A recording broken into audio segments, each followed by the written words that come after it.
મોઢું લાલ થઈ જાય, જીભ આવી જાય, બોલવામાં તકલીફ થાય, ખોરાક ખાવામાં તકલીફ થાય, તો એ કોઈ પણ ગંભીર રોગનો પણ સંકેત હોઈ શકે છે.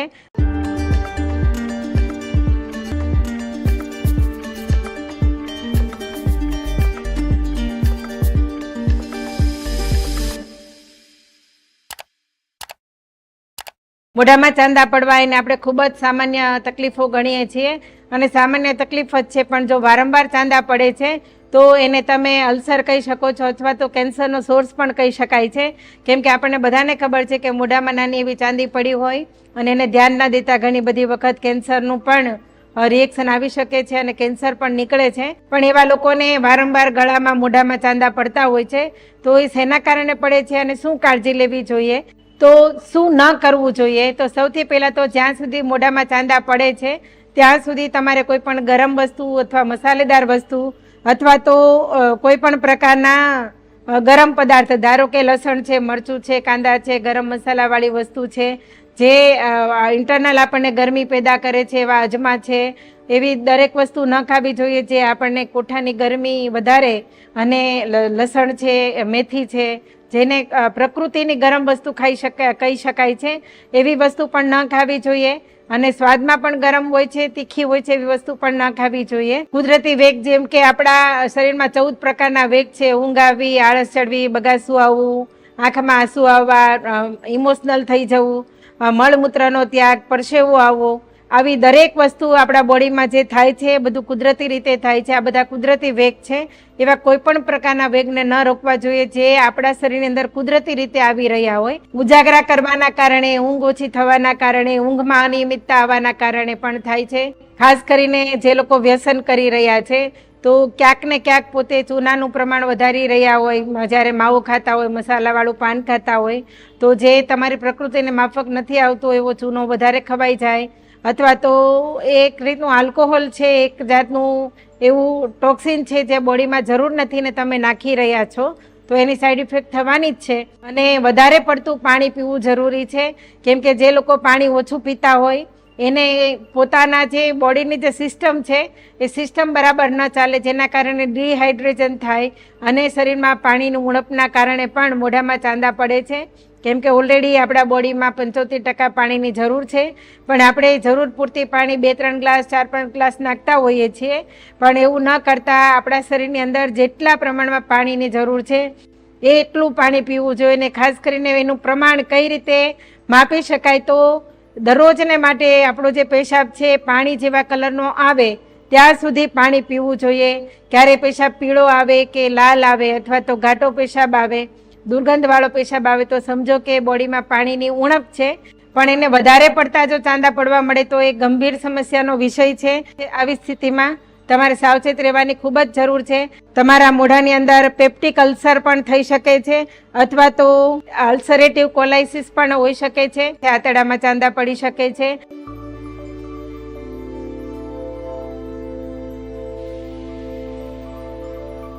તો સૌથી પહેલાં તો જે લોકો પોતે પિત્ત પ્રકૃતિના છે, ગરમ પ્રકૃતિના છે, પોતાનું નેચર જ અંદરથી આંતરડાની અંદર ગરમી, તમે બોલો તો મોઢાના શ્વાસમાં ગરમ વાયુ આવે અથવા તો આંખની અંદર ગરમ વરાળ, અને મળમૂત્રનો ત્યાગ કરતી વખતે પણ ગરમીનું પ્રમાણ જો વધારે હોય, મતલબમાં તમારી ઇન્ટરનલ ગરમી વધારે છે, તો પિત્ત પ્રકૃતિ વધારે છે, જેના કારણે તમે જે ખોરાક પચો છો એ પણ એસિડમાં કન્વર્ટ થતું હોય. તો એવા દરેક લોકોએ સૌથી પહેલાં પોતાના પાચનની ચિંતા કરવી જોઈએ. ખાસ કરીને આપણે એવા ખોરાક ખાઈએ જે સુપાચ્ય હોય, ઓછી ગરમી ધરાવતા હોય અને હળવેથી પચી શકે, શરીરમાં ગરમી ઉત્પન્ન ન કરે.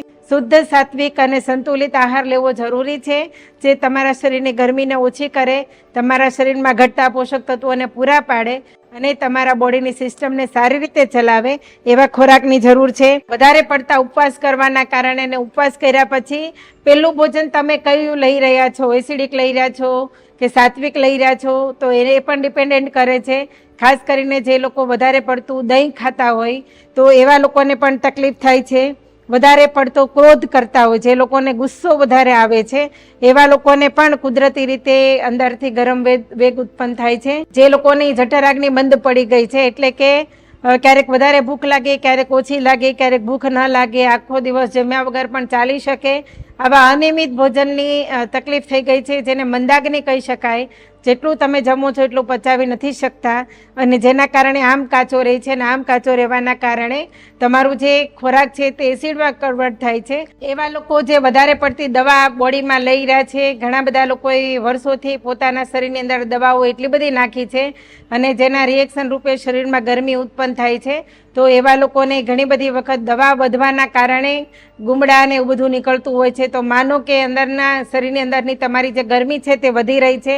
એવા તમામ લોકોએ ધ્યાન રાખવું જોઈએ. જે લોકો પાન મસાલા વધારે ખાઈ રહ્યા છે, તમાકુનું સેવન કરી રહ્યા છે, એ લોકોને ખાસ ચેતવણી છે કે બને ત્યાં સુધી આવી દરેક વસ્તુને ઓછી કરો. ઘણા બધા લોકો એવા છે કે જેને મોડી રાત્રે જમવાની ટેવ છે અને કાયમને માટે વીકમાં 2 કે 3 વખત મોડી રાત્રે એટલે કે 11-12 વાગ્યા પછી કંઈક ને કંઈક એવો તામસી ખોરાક લેવા માટે બહાર જતા હોય છે, એવા કંઈ પ્રોગ્રામ કરતા હોય છે. તો આવા દરેક વસ્તુ જો તમે ટાળશો તો જ તમે નિરોગી રહી શકશો. કેમ કે ઓલરેડી આપણા અવયવો જ્યારે આરામ કરતા હોય એવા સમયમાં તમે જ્યારે આવો ભારે તામસી અને વધારે પડતો કચરો જેને કહી શકાય એ તમે જો શરીરમાં નાખો તો જેમ તમે સૂતા હોય ને તમને કોઈ કામ કરાવડાવે તો તમને નથી ગમતું, એવી રીતના આપણા અવયવોનો જ્યારે આરામનો સમય છે એવા સમયે જ્યારે તમે આવો ખોરાક નાખો છો ત્યારે તમારા અવયવોને પણ નથી ગમતું.